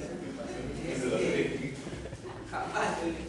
Yo la verdad tampoco. La ley 29.18 establece en su artículo primero lo siguiente. Miren, Se presume que el Estado es poseedor de todos los inmuebles de su propiedad. Se presume que el Estado es poseedor de todos los inmuebles de su propiedad. No le he tipeado mal, así dice la ley. ¡Qué burro!, ¿no? Para empezar, hay una confusión de índole teórica, porque la posesión hace que presumas propiedad. Naturalmente, pues, la posesión exterioriza la propiedad. La propiedad no hace que presuma que posees. Tú puedes ser propietario y no detentas, ¿o no? La norma ha establecido de que los bienes de propiedad del Estado se presume que el Estado los posee. Se presume que el Estado los posee. ¿Con qué objeto? El segundo artículo dice el objeto. El segundo artículo dice: declárese la imprescriptibilidad de los bienes inmuebles de dominio privado estatal. Doctores, hay dos tipos de bienes que el Estado tiene: los de uso público, que son inalienables, imprescriptibles y inembargables, las plazas, las playas, los parques, y los de dominio privado, aquellos respecto que son de propiedad del Estado, pero que el Estado puede sobre ellos celebrar cualquier contrato. Y si sobre ellos se puede celebrar cualquier contrato, sobre los de dominio privado, ¿acaso, doctores, no pueden ser entonces materia de todas las reglas del derecho civil, incluyendo la prescripción? Ergo, yo no podría adquirir por prescripción un bien de dominio privado del Estado. Sí, la ley lo prohíbe. Y lo prohíbe diciendo expresamente que no se pueden prescribir bienes inmuebles de dominio privado del Estado. Pero para eso, ¿con qué afán? Establece previamente que se presume que todos los terrenos de propiedad del Estado, el Estado los posee. Presunción juris tantum. Jure de jure. No, Julio, una aberración. Así es. Naturalmente. Entonces, la posesión, doctores, es un signo de cognoscibilidad muy fuerte, así que permite que presuma la propiedad, salvo esta aberración. La posesión, además, se enfrenta a la reivindicación, ¿no? De inmediato se enfrenta a la reivindicación a través de ¿qué? De la prescripción. Y la posesión, doctores, si tuviésemos que resumir en un cúmulo de acciones cómo la defendemos, podríamos decir: tengo la defensa extrajudicial 920, la nueva. Tengo la defensa judicial también a través del interdicto, no lo dejemos pasar por alto. El interdicto me permite recuperar la posesión. Es muy poco ejercitado, pero también existe. Tengo el desalojo, ¿ok?, que tiene tres variables: desalojo por vencimiento de pago, desalojo por vencimiento de contrato y desalojo por precario, ¿no? Y dentro del precario no tenemos que olvidar que hoy por hoy el cuarto pleno es el que marca la pauta. Y el cuarto pleno, en 6 supuestos de precario, 2 son los que más llaman la atención porque han resuelto un problema recurrentísimo en los órganos jurisdiccionales. Si alguien detenta un bien y comienza a construir, la Corte decía: ese no es precario porque está construyendo. La Corte acaba de decir que eso no es cierto, que puede ser precario aún cuando esté construyendo. Y el otro gran supuesto era, porque había demasiada confusión, ¿qué pasa cuando tú envías una carta notarial y le pones fin al contrato que ha vencido hace varios meses? De acuerdo a la Corte, lo conviertes en precario. Meses, años, lo que fuera. Lo conviertes en precario. ¿Ok? ¿Pareciera entonces que la pretensión de desalojo por vencimiento de contrato se ha extinguido? No. Ha quedado viva, pero con ocasión de la aplicación del desalojo expreso. ¿Ok? Desalojo expresa que solo usted puede llegar, que es un procedimiento muy rápido de demanda, contestación y lanzamiento, al que usted puede llegar a través de, primero, en un contrato de arrendamiento. No funciona en otros supuestos, solo en arrendamientos, que sea por escrito, con firma legalizada, y que además incluya la cláusula de allanamiento futura del arrendatario. No he visto su ejercicio en la práctica de esta cláusula todavía. Está algo fresco el asunto. Me imagino que ya vamos a comenzar a verla con más frecuencia en algunos meses o años, entre tanto se mantenga vigente la norma. La lee usted con detenimiento en el 594 del Código Procesal Civil. En relación al desalojo express, ¿saben de agosto creo que ya está en vigencia, ¿no? Sí. Mayo. ¿Qué pasa? Mayo creo que se lleva listo. ¿Qué pasa cuando uno tiene su contrato y que es de hace 2 años, ¿no? Y recién va a vencer ahora en marzo? ¿Qué pretensión se desaloja? ¿Desalojo por vencimiento de contrato o no entra cada rato? ¿Cuándo va a vencer? En marzo de este año, pero fue firmado hace 2 años. Desalojo por vencimiento de contrato. Todavía me dice que ya Sí. lo está aceptando. O sea, No me he entendido, doctor. Es que usted, su contrato va a vencer en marzo. Sí. Desalojo por vencimiento. Venció el contrato, al día siguiente desalojo por vencimiento de contrato. El supuesto donde la Corte ha establecido que hay precariedad es cuando usted permite de que aunque haya vencido el contrato se quede 1 mes, 2 meses, 3 meses. Al 4.º mes, ya quiero que se vaya. Ya no aplicas el vencimiento de contrato, aplicas el precario. Así dice la Corte. Yo discrepo, tengo una opinión que incluso en artículos la he publicado, discrepante totalmente de este tema, pero así está diciendo la Corte. ¿Okay? Yo creo que sí se puede seguir demandando desalojo por vencimiento de contrato, pero ya la Corte lo ha descartado. Y los juzgados de paz letrado que antes aceptaban desalojo por vencimiento de contrato ya no lo quieren aceptar. Están mandándote a aplicar. En relación a los recibos que usted habla y al pago de la SUNAT, ¿es un medio de prueba? Bueno, la mayoría usted sabe que no paga. No sirve a efectos de un proceso de desalojo ese recibo. No tiene ningún valor. Para procesos vinculados a la recuperación de bienes no tiene ningún valor. No es ningún medio probatorio que sume a favor de la restitución del bien. No tiene valor. Podríamos descartarlo incluso de esta conferencia. No tiene absolutamente nada de valor. ¿Qué podría servir si normalmente te dan los recibos, doctor? Porque muchos se evaden. Bueno, a ti como arrendatario tampoco... O sea, no te entiendo. ¿Cuál es tu objeto? Dice que no sirven los recibos. A efectos de una demanda de restitución no tiene ningún valor. No lo necesitas. O sea, si tú hayas o no hayas pagado el impuesto a la renta que por arrendamiento percibiste, eso no te resta de que si le mandas la carta y no se va, no lo demandes. No suma ni resta. A efectos de una acción restitutoria por parte del arrendador. No suma ni a efectos de una defensa eventual por parte del arrendatario. No hay ningún... No hay ninguna afectación en el proceso de desalojo. Pagos de servicios que el contrato solamente que el contrato está por el marco y tiene el tema de ley anterior, ¿cómo va a ser la... Si el contrato está por vencerse en marzo y no tiene la cláusula de allanamiento futuro, en marzo usted tiene que sujetarse al desalojo por vencimiento de contrato con el procedimiento sumarísimo actual de desalojo: demanda, admisión, contestación, audiencia única, sentencia, apelación y casación. Si en el futuro usted celebra o en adelante celebra un contrato de arrendamiento por escrito, con firma legalizada y donde incluye la cláusula de allanamiento futuro, usted podrá hacer valer el nuevo procedimiento: demanda, contestación en 6 días, lanzamiento en 15. Así de simple. Usted mencionó que la prescripción adquisitiva de dominio era oponible a la reivindicación, incluso en los supuestos en los cuales esa prescripción no haya sido declarada judicialmente. Sí. Señaló también que la jurisprudencia que estaba señalando en ese sentido, sí, y que aún cuando tú adquieras la propiedad y la inscribas al registro público, sí, si hay una persona que ha usufructuado el bien, entonces va a poder definitivamente puede volverse propiedad mismo. Pero mi pregunta es, ¿cómo se lleva eso a la práctica? ¿No se implicaría que se entienda que los usucapios es una pretensión, que la sentencia que lo declara es una sentencia meramente declarativa, ¿no? Mi pregunta es, ¿cómo se lleva a la práctica eso? ¿No? ¿Qué medios tiene una persona que ha adquirido por prescripción, porque en la práctica ha poseído de forma continua, pacífica, pública, pero cómo hace valer ese hecho que no está acreditado con nada, ¿no?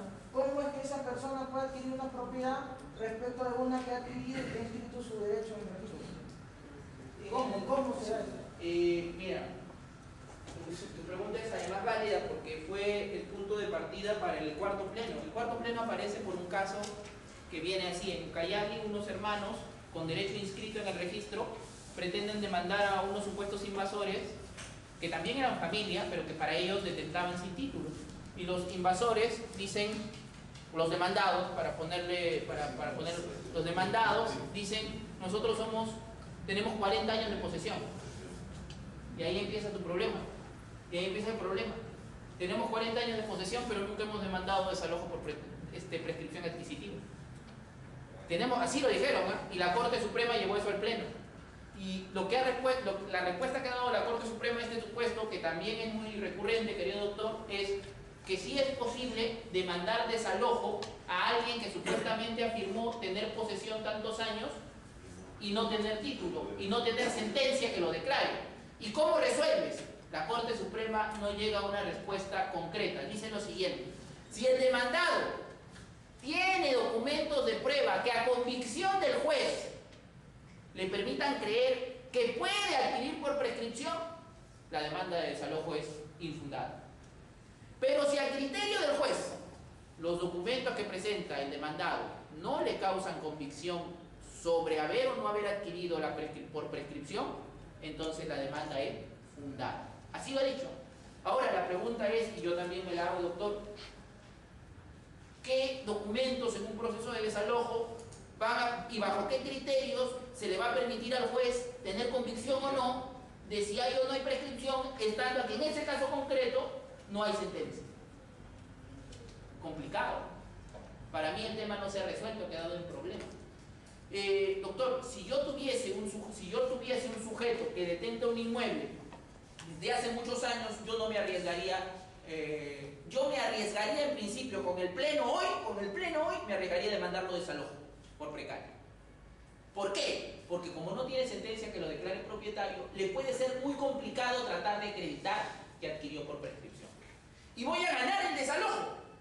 Probablemente. Pero, ojo, y ahí viene la primera parte de su pregunta. ¿Él me puede demandar prescripción? Una vez lanzado, ¿me puede demandar prescripción? Una vez afuera, yo le gané el proceso de desalojo, tenía 40 años, pero no tuvo en ese momento pruebas para mostrarle al juez. Y el juez no tuvo la convicción y dijo, no, tú eres precario, no tienes sentencia. ¿Pero me puede demandar desalojo? ¿Me puede demandar prescripción después? Sí. Indudablemente, sí. ¿Y me puede quitar la propiedad? Sí. La prescripción, doctor, no solo vence a la reivindicación, vence eventualmente al propietario con derecho inscrito. Para eso nació.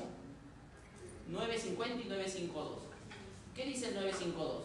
Quien adquiere la propiedad por prescripción, a través de sentencia, con esa sentencia es título para cancelar el asiento del anterior propietario. Clarísima la norma. Lo que pasa, mis queridos doctores, que esa es la conclusión que mayoritariamente adopta la Corte Suprema. ¿Por qué? Porque entiende a la prescripción como un mecanismo originario que se opone totalmente al propietario inscrito.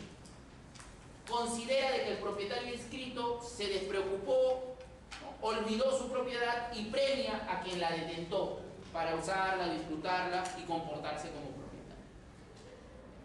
propietario. Doctor, en relación a eso una pregunta. Ahora, antes que me vaya, sobre si la sentencia de prescripción adquisitiva es declarativa o no es declarativa, la jurisprudencia hasta hoy no se pone de acuerdo. Hay sentencias que he puesto en el material que son de septiembre del 2014, que por un lado dicen que sí es constitutiva y por otro lado de la misma fecha que dicen que no es constitutiva. O sea, en ese tema no hay criterio único. Todavía es un mundo. Doctor. En este caso, con la prescripción adquisitiva, ¿qué documentos realmente?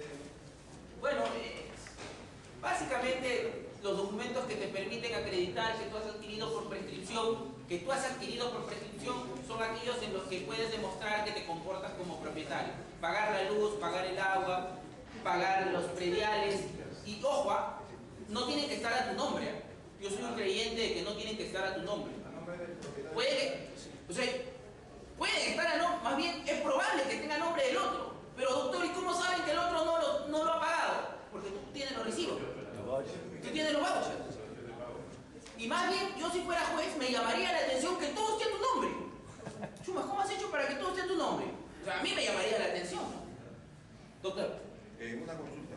Un posesionario alquila una parte del bien. Un posesionario. Sí. No es propietario. Heredero puede ser. Un heredero. Pero es posesionario. Ya. No está inscrito. Puede alquilar un bien. Sí. Y ese inquilino puede pedir la prescripción, no, porque ya tiene más de 10 años. Ningún inquilino puede pedir la prescripción, pero el que alquila, que no tiene calidad de propietario, ese puede pedir la prescripción. El poseedor mediato puede adquirir por prescripción. ¿Quién es el poseedor mediato? El que da el alquiler. El que alquila no. Pero si yo alquilo, imagínense que hay un inmueble y yo digo que es chévere, este inmueble me gusta, voy a alquilarlo. No es mío, y lo comienzo a alquilar. Y se lo alquilo a Mengano y tengo 10 años alquilando. Y yo soy el arrendador, no soy el propietario. Soy un poseedor y no tengo ni derecho, pero lo alquilo. A 10 años y un día yo puedo ir donde un juez y decirle, señor juez, decláreme propietario. De todas maneras. Y lo va a hacer. Porque ¿quién mejor que alguien que alquiló para comportarse como propietario? Lo máximo. Recontra inteligente ese tipo, si lo hizo. Doctor, y cuando no ha tomado derecho en el proceso que le he ganado para el desalojo, sigue el inquilino ahí y ha pasado los años y yo le he ganado el proceso y sigue los inquilinos. La ejecución de la sentencia dura 10 años, ¿no? 10 años y siguen los más de 10 años. Y no has impulsado. Y no ha impulsado. Yo creo que transcurridos los 10 años, si no le impulsas, comienza a contar ese señor de cero para poder adquirir por prescripción. ¿Otra vez? Sí, claro. Para mí sí. ¿Por qué no lo has impulsado? Pues he tenido 10 años para hacerlo. Doctor, la pregunta en relación a esa. Quiero simplemente, naturalmente sé que me voy a quedar con un montón de quiero simplemente comentarle algo final. Agotar un tema de transferencia de propiedad en una clase de hora y media, como finalmente es que sea más clase. Hay muchísimos supuestos de propiedad. Yo los invito a que le pidan a la gente de LibreCur, como parte de la inscripción, que le faciliten el PPT. Tiene 152 láminas de no cualquier información, de una información que usted, fin de semana, en lugar de ver Magali, que está buena, pero que yo creo que le van a servir mucho porque de alguna manera cuadra muchos aspectos de los que hoy, de alguna forma, someramente, por supuesto, no pretendo dar respuestas. Por favor, no vayan al juez, me ha pasado, doctor, yo le dije al juez que usted lo había dicho. Por favor. Ha sido un placer, señores. Voy a pedir que haya algo 2, ¿no? Haya una parte 2 y podamos seguir hablando porque se tiene un montón de temas. Sí, les agradezco.